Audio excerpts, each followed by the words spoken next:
एक और एक्सप्लेनर में आपका स्वागत है। जरा सोचिए, अगर हमारे पावर ग्रिड को सुरक्षित रखने वाले ये उपकरण ना हों तो क्या होगा। पल भर में पूरे के पूरे शहर अंधेरे में डूब सकते हैं और भारी तबाही मच सकती है। आज हम एक ऐसे ही बेहद अहम उपकरण के पीछे के विज्ञान को डीकोड करने वाले हैं, एयर सर्किट ब्रेकर। ठीक है, चलिए इसमें गहराई से उतरते हैं। तो आज हम क्या कवर करने वाले हैं? सबसे पहले हम बुनियादी भौतिकी से शुरू करेंगे और फिर दो बिल्कुल अलग तरह के ब्रेकर हार्डवेयर पर नजर डालेंगे, प्लेन ब्रेक मेथड और एयर ब्लास्ट मेथड। चलिए शुरू करते हैं। भाग 1, एयर सर्किट ब्रेकर। चलिए उस बेसलाइन टेक्नोलॉजी से शुरुआत करते हैं जिसके बारे में हम आज बात कर रहे हैं। यहां जो आपको दिख रहा है वो लो वोल्टेज एयर ब्रेकर्स हैं। अब आप सोच रहे होंगे कि इनमें खास क्या है। देखिए, वैक्यूम या स्पेशल गैसों का इस्तेमाल करने वाले ब्रेकर्स के उलट एक एयर सर्किट ब्रेकर, या जिसे हम शॉर्ट में एसी भी कहते हैं, वो हमारी सामान्य हवा में यानी एटमॉस्फेरिक प्रेशर पर ही काम करता है। यही इसकी सबसे बड़ी खासियत है। इसे ऐसे समझिए कि इस सर्किट ब्रेकर का सबसे बड़ा दुश्मन है इलेक्ट्रिकल आर्क। जब कॉन्टैक्ट्स अलग होते हैं तो उनके बीच ये आर्क बन जाता है। और क्या आप जानते हैं, इसका तापमान सूरज की सतह से भी ज्यादा हो सकता है। आर्क वोल्टेज वो कम से कम वोल्टेज है जो इस भयंकर आग को जिंदा रखने के लिए चाहिए होता है। तो एक एसीबी का मेन टारगेट यही है कि जैसे ही करंट जीरो पर पहुंचे वो इस दुश्मन को खत्म कर दे।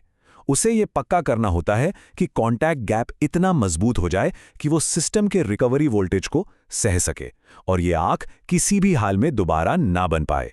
भाग 2, आर्क वोल्टेज को नियंत्रित करना। चलिए देखते हैं कि इंजीनियर्स इन अदृश्य ताकतों को कैसे कंट्रोल करते हैं। तो सबसे महत्वपूर्ण बात यह है कि हम इस आर्क को कैसे हराएं। इसके लिए आर्क वोल्टेज को सप्लाई वोल्टेज से ज्यादा बढ़ाना होता है। विज्ञान हमें इसके 3 बिल्कुल अलग अलग तरीके बताता है। पहला, आर्क प्लाज्मा को ठंडा करना। दूसरा, आर्क के रास्ते को खींचकर लंबा कर देना। और तीसरा, उस बड़े आर्क को सीरीज में कई छोटे छोटे हिस्सों में बांट देना। इसके पीछे की फिजिक्स काफी दिलचस्प है। देखिए, जब हम आर्क को ठंडा करते हैं तो प्लाज्मा में मौजूद कणों की मोबिलिटी यानी उनके हिलने डुलने की क्षमता कम हो जाती है। और जब हम आर्क के रास्ते को लंबा करते हैं तो उसका सफर बढ़ जाता है, जिससे इलेक्ट्रिकल रेजिस्टेंस नेचुरली बढ़ जाता है। कुल मिलाकर हम उस आर्क का दम घोंट रहे होते हैं। भाग 3, प्लेन ब्रेक मेथड।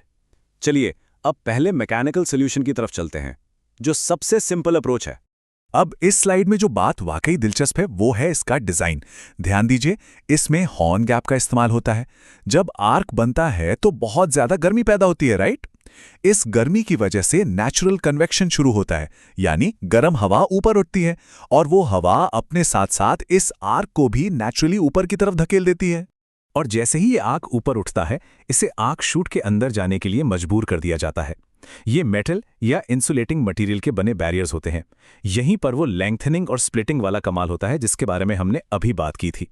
ये आर्क शूट उस आर्क को खींचते हैं और सचमुच छोटे छोटे टुकड़ों में काट देते हैं। एकदम ब्रिलियंट आइडिया है ना? अगर हम इसके स्केल की बात करें तो ये प्लेन स्ट्रेचिंग मेथड बहुत ही शानदार काम करता है। 120 वोल्ट से शुरू होकर लगभग 15,000 वोल्ट यानी 15 केवी तक। लेकिन बस यहीं पर इसकी लिमिट आ जाती है। इसके ऊपर जाने के लिए हमें कुछ और चाहिए। भाग 4, एयर ब्लास्ट मेथड। अब बारी है भारी भरकम मशीनों की, जो बहुत बड़े पावर लोड्स को संभालती हैं। चलिए आगे बढ़ते हैं और देखते हैं कि ये तकनीक कैसे आगे बढ़ती है। यहाँ रणनीति बिल्कुल बदल जाती है। इस कोड पर ध्यान दीजिए। एयर ब्लास्ट ब्रेकर में आर्क को खींचा नहीं जाता है। मतलब आर्क को लंबा करने का आइडिया अब हम पूरी तरह से ड्रॉप कर रहे हैं और उसकी जगह हाई प्रेशर कूलिंग का इस्तेमाल कर रहे हैं। यह होता यह है कि इंटरप्टिंग हेड के अंदर कंप्रेस्ड हवा का एक बहुत ही तेज ब्लास्ट सीधा आर्क के रास्ते में मारा जाता है। यह हवा का झोंका इतना तेज होता है कि ये आयोनाइज्ड गैस को तुरंत ठंडा कर देता है और उसे कॉन्टैक्ट्स के बीच से फिजिकली हटा देता है, मतलब एकदम साफ कर देता है। और ये बहुत ही शानदार तरीके से दर्शाता है कि इस तकनीक में कैसे इवोल्यूशन हुआ है। बाईं तरफ जो आप देख रहे हैं वो पुरानी क्रॉस ब्लास्ट डिजाइन है, जहां हवा का झोंका आग के परपेंडिकुलर टकराता है। लेकिन दाईं तरफ आधुनिक स्टैंडर्ड डिजाइन है जिसे एक्सियल ब्लास्ट कहते हैं। इसमें हवा का फ्लो बिल्कुल आग के एक्सिस के साथ साथ होता है। और इसका रिजल्ट 7.5 लाख वोल्ट, जी हाँ 750 केवी। कई इंटरप्टर हेड्स को एक साथ सीरीज में कनेक्ट करके ये एक्सियल ब्लास्ट तकनीक आज ग्रिड में इस्तेमाल होने वाले सबसे हाई वोल्टेज को भी हैंडल कर सकती है। इसका स्केल सच में हैरान करने वाला है। तो अगर हम इन दोनों को साइड बाय साइड रखें तो हमारे पास दो बिल्कुल अलग इंजीनियरिंग सॉल्यूशंस हैं। एक तरफ प्लेन ब्रेक है जो अपनी एलिगेंट सादगी और नेचुरल कन्वेक्शन पर काम करता है, मैक्सिमम 15 केवी तक, और दूसरी तरफ एयर ब्लास्ट है जो गैस को ठंडा करने और हटाने के लिए कंप्रेस्ड हवा की एकदम ब्रूट फोर्स का इस्तेमाल करता है, 765 केवी तक। तो जाते जाते एक सवाल छोड़ के जाता हूं। जैसे जैसे दुनिया भर में हमारे इलेक्ट्रिकल ग्रिड्स का विस्तार हो रहा है और वोल्टेज लगातार नई ऊंचाइयों को छू रहा है, क्या इलेक्ट्रिकल आर्क की इस भयंकर विस्फोटक शक्ति को काबू करने के लिए कंप्रेस्ड हवा हमेशा काफी होगी? इंसान की मैकेनिकल सूझबूझ और भौतिकी के मूल नियमों के बीच की ये जंग सच में कमाल की है।